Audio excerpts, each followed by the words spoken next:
नमस्ते। आज हम एआई की दुनिया में झांकेंगे और एक बहुत ही दिलचस्प एआई क्लॉड के अंदर छिपे कोड को डिकोड करने की कोशिश करेंगे। आजकल एआई की दुनिया में रोज कुछ नया हो रहा है और इसी भीड़ में एक नया बहुत ही पावरफुल असिस्टेंट आया है जो हमारे काम करने के तरीके को पूरी तरह से बदलने का दम रखता है।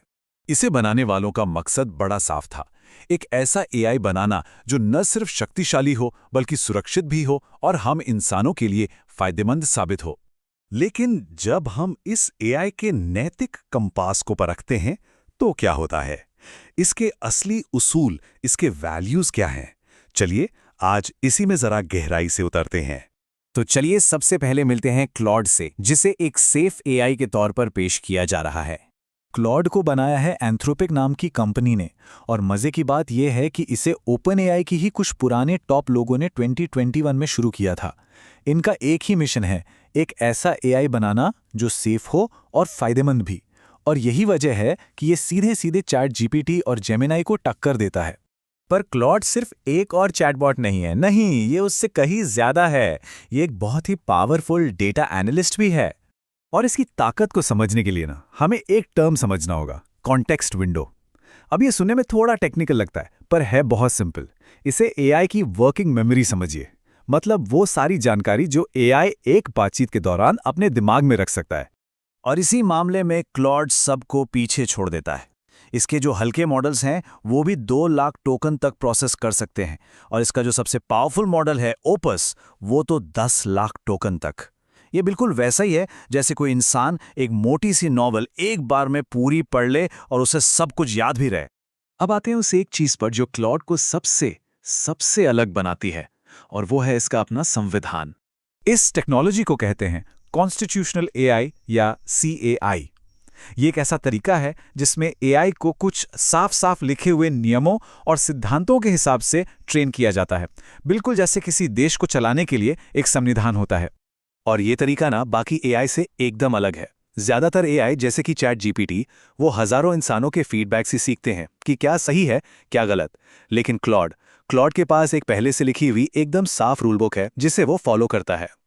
और ये रूल बुक, ये संविधान बड़े बड़े आदर्शों से बना है। इसमें universal declaration of human rights है, किसी को नुकसान ना पहुंचाने के गाइडलाइंस हैं, बराबरी और आज़ादी के सिद्धांत हैं। सुनने में तो ये सब बहुत ही बढ़िया लगता है ना? पर यहीं पर कहानी में एक बहुत ही दिलचस्प मोड़ आता है। हमें मिलता है क्लॉड का अपना एक कल्चरल फिंगरप्रिंट। तो सवाल ये उठता है कि क्या इस यूनिवर्सल या सार्वभौमिक संविधान की भी अपनी कोई एक खास संस्कृति है? हाल ही में एक स्टडी हुई जिसमें क्लॉडेक के वैल्यूज को दुनिया के 90 देशों के वैल्यूज से मिलाया गया, और जो नतीजा आया वो चौंकाने वाला था। पता चला कि क्लॉडेक के मूल्य वो उत्तरी यूरोप और अंग्रेजी बोलने वाले देशों के काफी करीब हैं। लेकिन सबसे गौर करने वाली बात यह है कि वो उन सब से भी थोड़ा हटकर एकदम एक कोने में खड़ा है। जब हम इन आंकड़ों में और गहरे उतरते हैं तो दिखता है कि क्लॉड के वैल्यूज सबसे ज्यादा जर्मनी, नीदरलैंड्स और न्यूजीलैंड से मेल खाते हैं। और हैरानी की बात यह है कि अमेरिका, जहां ये बना, वो इस लिस्ट में 14वें नंबर पर आता है। लेकिन अब जो आंकड़ा आने वाला है वो शायद सबसे ज्यादा चौंकाने वाला है, 66%। इसका मतलब ये है कि जितने भी विवादास्पद मुद्दे थे उनमें से 2/3 पर क्लॉड का जो स्टैंड था वो दुनिया की किसी भी इंसानी आबादी से ज्यादा एक्सट्रीम, ज्यादा चरम पर था। जैसे समलैंगिकता जैसे टॉपिक पर ये हमेशा सही वाला सबसे एक्सट्रीम पक्ष लेता है, और डेथ पेनल्टी पर कभी सही नहीं वाला। इसका नजरिया इंसानी सोच की जो रेंज है ना, उससे भी बाहर चला जाता है। तो इन सब का मतलब क्या निकलता है? रिसर्चर्स कहते हैं कि क्लॉड समाज का आईना नहीं है, बल्कि ये एक वैल्यू फ्लोर है। मतलब मान लीजिए कोई यूजर इसे एक कल्चरल कॉन्टेक्स्ट देता है, जैसे कि मैं इजिप्ट से लिख रहा हूं, मुझे इस बारे में सलाह दो, तो भी क्लॉड के जो बुनियादी उसूल और सलाह हैं वो बदलते नहीं हैं। वो अपने संविधान पर एकदम टिका रहता है, चाहे यूजर दुनिया के किसी भी कोने से हो।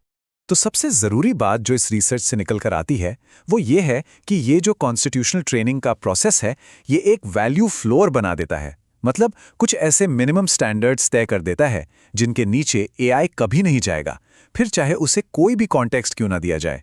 और ये पूरी बातचीत हमें एक बहुत बड़े और शायद इस दशक के सबसे जरूरी सवाल पर लाके छोड़ देती है अगर एक एआई के मूल्यों को कोड में लिखा जा सकता है, तो फिर ये कौन तय करेगा कि उस कोड को लिखेगा कौन?